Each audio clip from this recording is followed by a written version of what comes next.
এইরকম শক্তভাবে দাঁতের মধ্যে কামড় দিয়ে আটকে ধরে থাকে যাতে আমার বলদ ছুড়িয়া না। কথা ঠিক আছে আমারটা? এটাই আল্লাহ রাসূল বলছেন, কোন ব্যক্তি যদি ইস্তেগফার আটকে ধরে রাখে তার তিনটা ফায়দা হবে। কয়টা ফায়দা? জোরে কয়টা ফায়দা? এক নম্বর ফায়দা হলো আল্লাহর হাবিব বলেন, ওমিন কুল্লি হাম্মিন ফারজা। দুনিয়ার মধ্যে মানুষ পেরেশান পেরেশান, ছেলে কথা মানে না পেরেশানি, মেয়ে তার বিবাহটা হইতেছে না পেরেশানির মধ্যে আছে, এক গাছের মধ্যে ফল হয় না একটা পেরেশানি, ছেলেটা বিদেশে পাঠাইছে, চাকরি বাকরি হয় না, দালালের হাতে খপ্পরের মধ্যে পড়ে গেছে, এটা একটা পেরেশানি, চাকরিও একটা হয়েছে 20,000 টাকা আমার, তারপরেও এটা একটা পেরেশানি, বাংলাদেশে তো 20,000 টাকা চাকরি আছে, এটা একটা পেরেশানি, মেয়েটা বিবাহ দিছে, বাড়িতে গেছে, শ্বশুর বাড়িতে গেছে, স্বামী অত্যাচার করে, এটা বাপের জন্য একটা পেরেশানি, শ্বশুর শাশুড়ি মারধর করে, এটা একটা তার জন্য পেরেশানি, এই সব পেরেশানি। অথবা একটা মেয়ে ভাবলো আমার তো বিবাহ হইতেছে না, বাড়ির মানুষ অনেক কিছু আমাকে বলতেছে, তোর যে স্বভাব তোর আর জীবনও বিয়ে হবো, কই কি কই না, তাহলে ওই মেয়ের জন্য এটা একটা কি বলে, এই মেয়ের জন্য এটা একটা কি? আল্লাহর হাবিব বলেন, মান লাজিমাল ইস্তিগফার, এই ইস্তিগফারটাকে আটকায়ে ধরে রাখো। এর অর্থ হইলো উঠতেও বলো ইস্তিগফার আস্তাগফিরুল্লাহ, বসতেও বলো আস্তাগফিরুল্লাহ, খাইতেও বলো আস্তাগফিরুল্লাহ, চলতেও বলো আস্তাগফিরুল্লাহ, ধান কাট লাগাইতেছে বলে আস্তাগফিরুল্লাহ, কাটতেছে বলে আস্তাগফিরুল্লাহ, আমি পানি খাইতেছি আস্তাগফিরুল্লাহ, বাজারে দিয়ে যাইতেছি আস্তাগফিরুল্লাহ, অটোর মধ্যে যাইতেছি আস্তাগফিরুল্লাহ। সর্ব অবস্থায় কোন ব্যক্তি যদি ইস্তিগফারটাকে আটকায়ে ধরে, আল্লাহর হাবিব বলেন তার দিনের মধ্যে, তার দুনিয়ার মধ্যে, তার পুরা জীবনের মধ্যে আল্লাহ কোনো পেরেশানি রাখবে না। এই ছোটখাটো একটা ব্যবসা দিছে, ব্যবসার মধ্যে বরকত নাই, আল্লাহর হাবিব বলেন তুমি ইস্তিগফার পড়ো, এই ইস্তিগফার পড়লে তাকে মুস্তাজাবুদ দাওয়া বানায়া দেন। তিনটা কথা মনে রাখেন, ইস্তিগফার পড়লে কয়টা লাভ? তিনটা। আর এটা লাভ ওটা পরে আসতেছি দুইটা, এর মাঝখানে একটা কথা বলে দিই।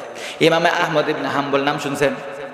ইমাম আহমদ ইবনে হাম্বল রহমতুল্লাহ আলাইহি, উনি জগৎ বিখ্যাত এক ইমাম ছিলেন। উনি একদিন যায় দেখে হোটেলের মধ্যে এক লোক মেসিয়ার কাজ করতেছে, কথাটা মনোযোগ দিয়ে শুনেন, তাহলে ইস্তিগফারের ফজিলতটা খুব ভালো করে বুঝবেন। ইমাম আহমদ ইবনে হাম্বল ডাক দিয়ে বলেন, আমি একদিন একটা হোটেলে গেছি, যায় দেখি এক মেসিয়ার কাজ করে, রুটির মধ্যে বলে আটার মধ্যে পানি দেয়, রুটিটারে গুলে বলে আস্তাগফিরুল্লাহ, এরপরে রুটি বানাইতেছে বলে আস্তাগফিরুল্লাহ, হাতের মধ্যে গুল গুল করতেছে বলে আস্তাগফিরুল্লাহ, এরপরে সে এরকম ভাবছে, এরপরে বেলান দিয়ে বাড়তেছে বলে আস্তাগফিরুল্লাহ, রুটিটা হাতে নিছে বলে আস্তাগফিরুল্লাহ, কড়াইয়ের মধ্যে নামছে বলে আস্তাগফিরুল্লাহ, এরপরে তেল দিয়ে ভাজতেছে, এ পিঠার উপিট বলে বলে আস্তাগফিরুল্লাহ। ইমাম আহমদ ইবনে হাম্বল ডাক দিয়ে বলে, এই মেসিয়ার বলো তুমি আস্তাগফিরুল্লাহর মধ্যে কি পাইছো? এই আস্তাগফিরুল্লাহর মধ্যে তুমি কি পাইছো? মেসিয়ার ডাক দিয়ে, হুজুর একটু আস্তে বলেন, আপনি এই কথা আমাকে জিজ্ঞান, আস্তাগফিরুল্লাহ পড়লে কোন জিনিস আমি পাই না? সুবহানাল্লাহ বলবেন না? কি জিনিস পাইছি এটা নয়, কোন জিনিসটা পাই না এটা আমাকে জিজ্ঞান। সুবহানাল্লাহ বলবেন না? একজন মূর্খ মানুষ আছে, মেসিয়ার কে হয়? শিক্ষিত, অনেক বড় আলেম। একজন মূর্খ মানুষ মেসিয়ারগিরি করে, সে সর্ব অবস্থায় শুধু ইস্তিগফারের জিকির করে। ওই ডাক দিয়ে বলে, হুজুর আমি ইস্তিগফার পড়ার দ্বারা আল্লাহর কাছে যা যা চাইছি সব আল্লাহ আমারে দিয়ে দিছে, ইল্লা ওয়াহিদা, তবে এটা পাইনি। কয়টা? কয়টা?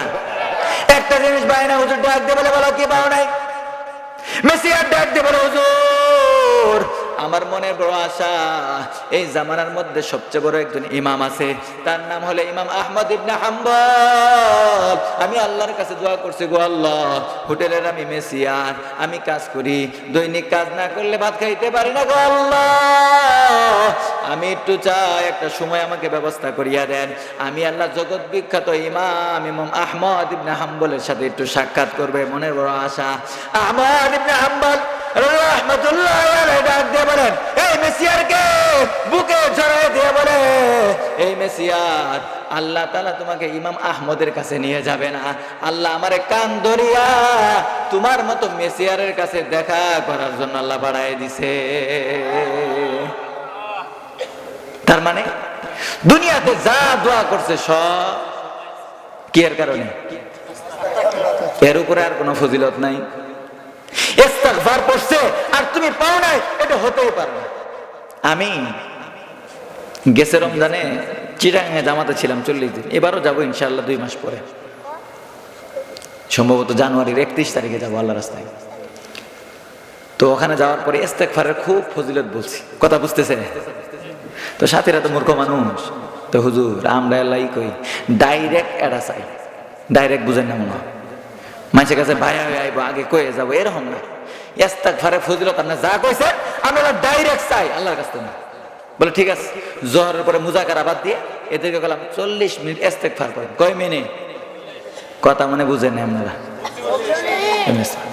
সবাই মিলে গোলাকার হয়ে ইস্তেগফার করছে 40 মিনিট। রমজান মাস তো, আসরের পরে 8 জন লোক আইছে খাবার নিয়ে, সুবহানাল্লাহ কর না? কয়জন? 8 জন জিনিস আনছে, 8টা জিনিস নেই। কেউ তরমুজ আনছে, কেউ আনারস আনছে, কেউ পেঁয়াজ মরিচ আনছে, কেউ বা যে হোটেলে বানায়, তারপরে জিলাপি, পেঁয়াজু, বুন্দি এগুলা নিয়ে আসছে। আরেকজন লাস্ট এক ব্যক্তি আসছে, সে 2 বেলা খাইতে পারি আমরা এরকম জিনিস নিয়ে আইছে, সুবহানাল্লাহ। আচ্ছা দাওয়াত দিয়ে গেছে, এটা তো বুঝাই যায় দাওয়াত দিয়ে গেছে আমরা দুপুরে খাবো। তাবলীগ জামাত আপনারা বুঝেন? তাহলে ওয়াজ করে মজা আছে। তো দাওয়াত দিয়ে গেছে, এটা বুঝা যায় দাওয়াত দিয়ে গেছে পরে খাবো। কিন্তু ইনারা দাওয়াত ছাড়াই ইফতারের আগে 8 জন জিনিস এই রিজিকটা নিয়ে আসছে, সুবহানাল্লাহ। কয়টা বলে? 7টা খেজুর ছিল। আল্লাহ রাসূলকে ডাকতে পারে, ইয়া রাসূলুল্লাহ, ইয়া হাবিবাল্লাহ, খাওয়ার মতো 7টা খেজুর আছে। আল্লাহ রাসূল ডাকতে পারে, আবু হুরায়রা এই 7 খেজুর তুমি বাইর করো। আল্লাহ রাসূলের হাতে দিছে। আল্লাহ রাসূল ফামাসসা ইয়াদাইয়া, আল্লাহ রাসূল হাতটা খেজুরের উপরে দিয়ে খালি বুলাইয়া দিছেন, একটু ধরিয়া দিছেন।